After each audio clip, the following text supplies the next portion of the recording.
Ang Central Visayas Integrated Agricultural Research or CINVIARC dito sa Cebu ay isa sa 8 research station na nandito sa Central Visayas. Ang ginagawa namin dito sa center ay mag-conduct ng research both in livestock and crops.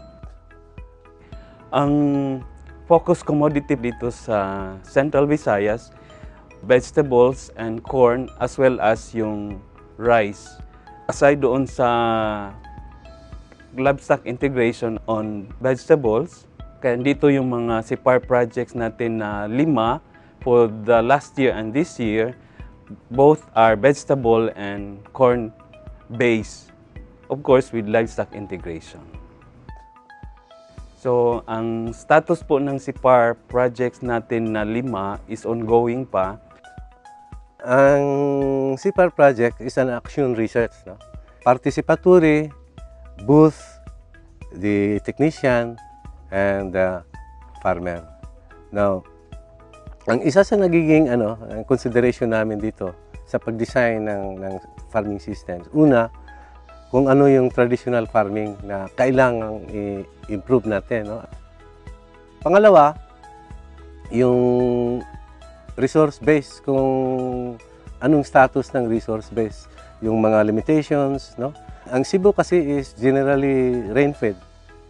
Pagkatapos, more than 50% of that, yung sinabi nilang sinasaka ng mga farmers, marginal lands. So, we need to find out kung ano-ano combination ng technologies, ano-ano combination ng commodities para ma-improve natin ang land use efficiency, no? So, in terms of piso per square meter output.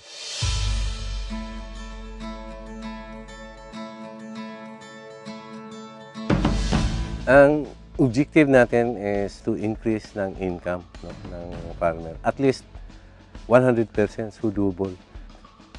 The CIPAR project started in 2010 when Barangay Rosario is one of the CIPAR kanang barangay. So we choose Rosario kasi Rosario is typical sa ibang areas ng Cebu. Rosario is one of the marginal areas na corn-based. No? Marginal in the sense na una, ang slope is above 25%. Number 2, ang lupa is highly calcareous. No, mataas ang concentration ng calcium carbonates. So, ang corn, ang requirement niya is neutral to slightly alkaline. Pangatlo, you will notice na ang kulay ng lupa light na. Ibig sabihin, wala na yung wala nang organic matter. Ang organic matter kasi ang kulay is dark. Now, ibig sabihin, pag wala na organic matter, kailangan mo ng maraming fertilizer para tataas ang productivity. Ang CIPAR nagpo-provide ng various interventions para ma-attain yung objective ng programa, no? Ma-increase yung income. Una, umpisahan natin sa training. Ang unang training, set of training na binigay namin sa community, of course, is farming systems. Para matingnan ng farmers kung ano pa bang ibang pwede aside from mais. Pag monocropping, depleted masyado yung lupa mo, yung mga pests na hindi mo na ma-control, no? Kasi tuloy-tuloy yung life cycle ng pest. So we try to introduce vegetables. Weekly or monthly harvest, kung maka-harvest sila, mandikan kanang di-sell it to the market, maka-income sila, additional income to them while they are not yet kanang hindi pa sila ka-harvest sa corn. Pangalawa, train natin sila sa soil and water management. Dalawang klase kasi ang commodity. Yung una is soil depleting. Ang isang klase, soil rehabilitating. Mani, being leguminous, nag-rehabilitate yan ng soil fertility. Ang mais is soil depleting. Now, nakita natin yung mais, pag-harvest noon, yung susunod na cropping mani. Pag-harvest ng mani, yung itatanim mais. So, na-regenerate yung lupa by planting peanut, tawag natin yan crop rotation. pangatlo, tinuturuan natin sila ng farm record keeping at simple bookkeeping. Binigyan na rin natin sila ng mga record books, no?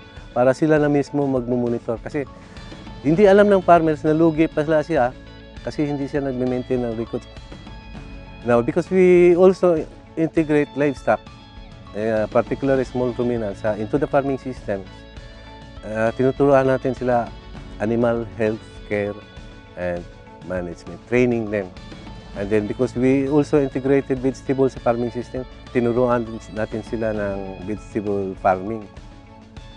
Binigyan natin sila, ito importante, ng farm inputs initial.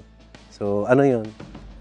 Fertilizer, dalawang klase, organic at saka inorganic, at saka seeds. Ang funds for CPAR projects ay nanggagaling sa BAR or the Bureau of Agricultural Research, downloaded to the regional office or the center, and then although hindi namin tina-transfer doon sa PLGU, we process the requirements of the material inputs for the CPAR project at doon namin ibibigay sa mga farmers. Gawa sa bagong teknolohiya nga ila nga nadalit sa mua. Doon ay mga seminars, mga seeds, sa mais, mga vegetables. Human, giapip, giari pag yumidiri, gitagaan nig mga kanding. Na po kakanding ang ihatag. Ang isang katangian na CPAR projects natin sa Cebu ay LGU-led. Kaya siguro isang unique na pamamaraan para sa pag-implement ng CPAR project within the Central Visayas. Naging LGU-led siya, it's because of our strong collaboration with the provincial government as well as the municipal LGU. Kasi aside doon sa technical na aspect na binibigay doon sa mga farmers, nagmo-monitor din kami doon sa mga projects na conducted both the LGU, the provincial government, and our center. Kung hindi man kami nakapag-monitor, but the LGU itself, halos buwan-buwan ay pinupuntahan nila ang CPAR sites natin. We have a meeting every month. We monitor their projects. We give assistance like seeds, kaneng seeds kung wala na seeds. Pag gumawa kami ng monitoring, dalawang bagay yan. Una, titingnan kung anong status ng pananim nila, anong problema. And then sabay na yung pagbigay ng solusyon.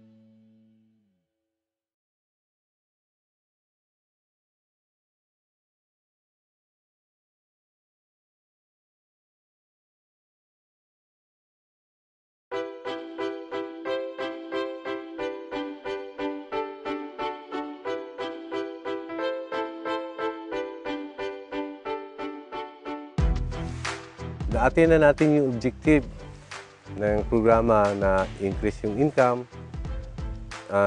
ma-improve yung farming systems, ma-transfer natin yung appropriate technology on crop production, on animal healthcare management, yung land management. So ako na-obserbahan kung kanang sa OPB Bar 6 or Bar 4 sa akong harvest, mas dako kag income ana. So, ginamit namin basis, benchmark yung provincial average, 0.8 tons per hectare. No? Pero sa Rosario, nakuha natin for 4.5 tons per hectare. Mataas na yun, almost quadruple yung provincial average. Yung objective natin na increase income from farming na 100% natin kasi ang average yield 28 naman. So more than 100%.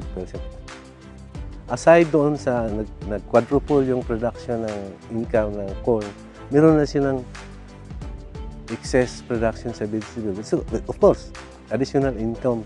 Nawala pa rito yung additional income from livestock. Yung mani, bago lang nilang na-adapt yung mani. Pagtanom nako, duha ka buwan lang ang taong makapupo na ka. Unya, ang ako lang dahig lang din sa among barangay nga kung ako magnuroy og mga utanon nga sa personal lang, kutob ra gyud ko sa amo ang Rosario nga plaza. Dili na ko makaadto og syudad kay mahurot ra pero buyag lang kaloy sa Ginoo, mahurot ra ang ako utanon diha sa among barangay. So ang sa mga kanding sa no, ang among mga kanding nahimo na to siyang nanganak na no. So na-spread na to sa uban, amo na pong apod-apod para nila. No, hindi ito dole out.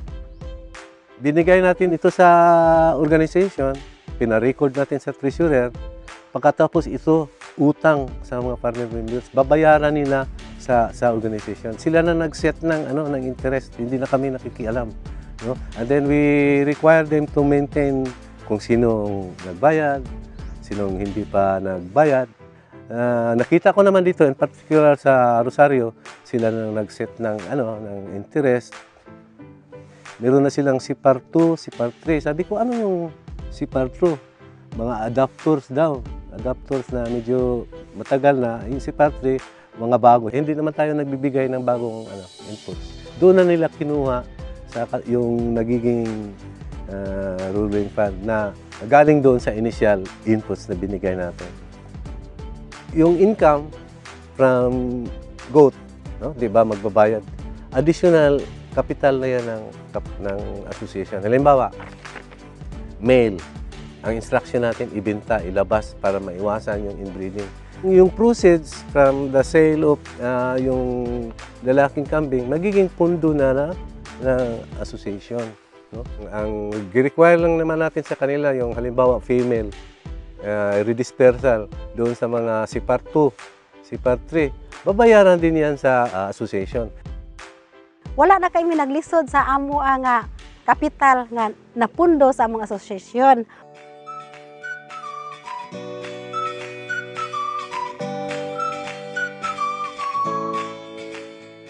The sustainability na gagawin natin, although may mga about 50% adapters na, ang sustainability na isa rin is the municipal LGU itself recognize the project as well as sinasama nila sa kanilang municipal development plan. Pwede naming i-replicate sa ibang areas, ibang site na similar ang condition sa Rosario in terms of soil type, climate, farming practices, yung elevation, kasi yun yung mga critical na factor para pag-replicate ng project. Ito, sa Rosario, meron silang CPAR 1. They started 10, ngayon 28 na sila. Hopefully, mag-gather ng momentum yan, no? Yung buong community. Unang kalipay na ko nga, iabot ang CPAR namo. Yan, naasami mga anak, mga buutan, duha rin yun ang kapok akong anak, pasigarbot yun anak ko, nga malapos sila tungod sa among kugi dire. Ang akong kamagwang anak, nitabang yun siya sa akong kamanghuran karon. Dako kay magpasalamat nga kanang naabot ni nga project bitaw sa CPAR. Katungod na ani ang among association nahimo nagmalambuon. Uban pod sa grabe pod ka supported sa among kanang tagalungsod sa among mayor, sa among municipal agriculturist, dinhi sa among barangay, sa among kapitan, tanan nga musibi mura ba sila og supportive sila sa amoa. We are very thankful sa CPAR, sa BAR, nga they are given this project. Kay the LGU cannot finance. We are a 4th class municipality.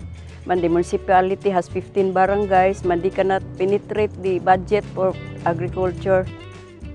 We are very thankful of this project. It gives more income to them as additional source of livelihood.